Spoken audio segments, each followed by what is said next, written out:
So in the last video, I didn't really have time to do the trigger mechanism in the stock, so I cannibalized this old crossbow that I made years ago. It worked, but I had to modify the trigger mechanism pretty heavily. The trigger pull was way too heavy, and honestly, it felt horrendous on the finger. The vibrations were just like smashing your finger in a door every time you shoot. That's why I welded this big nail to it just to get some distance between that trigger and my poor little fingy. Now this one's hopefully gonna be a lot nicer. If you use your imagination good enough, you will clearly see that this is a bowstring. Draw it back, click, and go nowhere, and then baba booey. Believe you me, I desperately wish I could say I invented this, but shout out to this guy who, I don't know if he invented it, but he's where I got the design from. So shout out Grant something. Can't remember. He actually 3D printed a crossbow, meaning his parts are made of plastic. At the very least, that tells me this design is so sturdy. If I make this thing out of steel, I ain't gonna have no problems. Here's how it looks on the inside. So what do we gotta make out of steel? Basically every part except this. Which, thank the Lord. I really am not trying to cut an ant farm out of 1/4-inch steel plate. No, thank you. But I'm gonna do the trigger and the, I don't know what you'd really call this, like a string hook, which is also the button to lock the trigger out of 1/4-inch steel plate, and I'm gonna make the housing out of 1/8-inch. And the rest of this stuff can stay this tiger ply. It's not load bearing. So let's get to work. So I'm starting with this 1/4-inch piece of steel scrap. The one end is looking like I can just barely fit a trigger in there, so this is gonna be perfect. After I scribe out my 2 pieces in the blue dicum, I'm gonna give it a once over and check and see if there's any little spots where I could drill some holes in there. That'll hopefully make the next few hours of cutting just a little bit easier. Little nooks like this, little corner spots, or areas like this where I'd have to do an excessive amount of that hair comb cutting. So with those drilled out, it's time to put in some work with the angle grinder. Somebody mentioned in the comments of my last video that there's apparently this like this facility nearby me where you pay like a monthly fee, and they've got like a big workshop and you can use all the tools that they got in there. They got like CNCs and stuff like that. I think if I was getting into like big manufacturing and stuff like that, where I was like selling large quantities of stuff, I probably have to do something like that. But for like the little projects that I got going on here, I feel like there's kind of a, I don't know if charm is the right word, but like it's no secret that pretty much nobody who watches these videos actually builds the stuff that I make. But I really do think people appreciate seeing this stuff done with regular power tools. It's like soothing to their mind to know like, well, if I ever did want to make it, I bet I could. I don't know. I just feel like the channel wouldn't be the same if I started automating too much stuff. I do appreciate the tip though. It might come in handy in the future at some point. And speaking of tips, if you're ever making small parts like this that you're cutting out of a bigger piece of steel, and you know at some point you're gonna have to put a hole in it, consider if you could drill it before you cut it out of the big piece. That way you don't gotta worry about clamping down this tiny little piece to drill it. Just a little tip, a little tippy for you. Sometimes when you do the little hair comb thing, it's more convenient to grind down the teeth with the grinder, but other times the belt sander's a little more convenient, especially with the like swooping curve pieces where you can just kind of like wipe it across the belt sander. It's really nice. By the way, I don't know why, I just have this particular pet peeve for editing belt sander footage in particular, so I'm not gonna show way too much of that. I don't know, it just makes me want to claw my eyes out for some reason. So just imagine this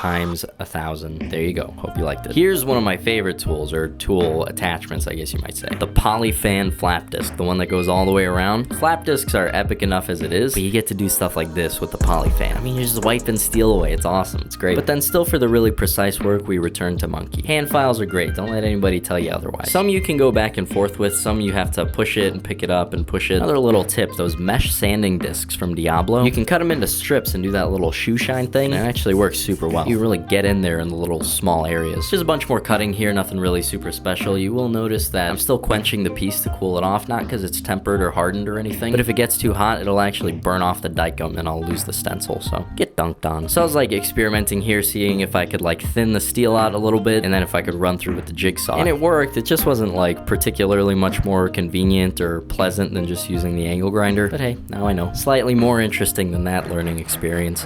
What lurks beneath?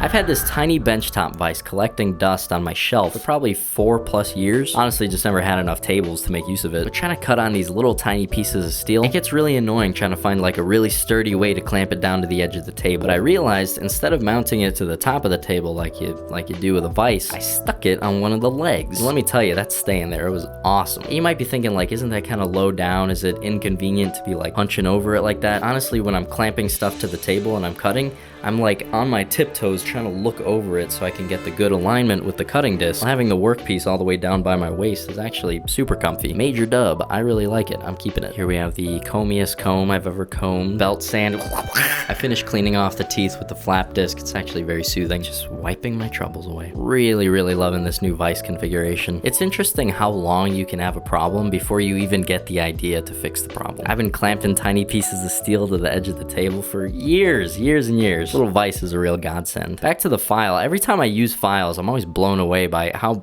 fast it actually really does remove material. And this here was less than 1 minute. Holy smackerel. Now, these things are looking good. I'm real happy with them so far. Onto the housing. I've had this big stack of, I don't know what the heck these are, like brackets of some kind is what the holes tell me. But I don't really be working with lumber like that, so for me this is sheet metal. Got the stencil here. I'm being very conservative with the dicum for some reason. Sharpie first, then I go over it with the dicum, and then I scribe that. I save so much money, guys. Now with it being pretty thin stuff, we're going to town with the jigsaw. I got these thick metal Diablo blades and my new cordless jigsaw that was a birthday present from my wife. Shout out wife. At wife. I hope she sees this.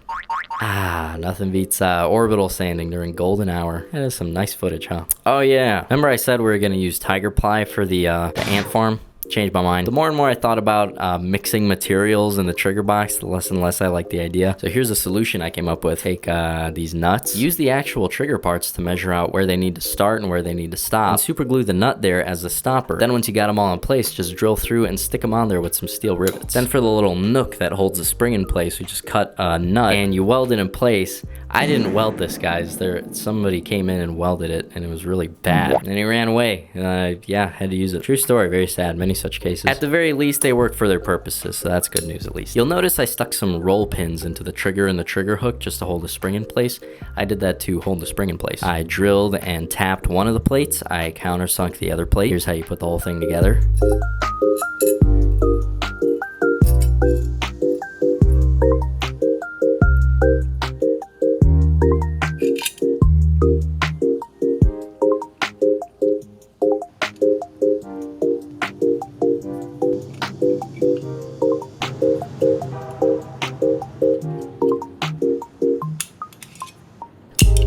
Baba Booey.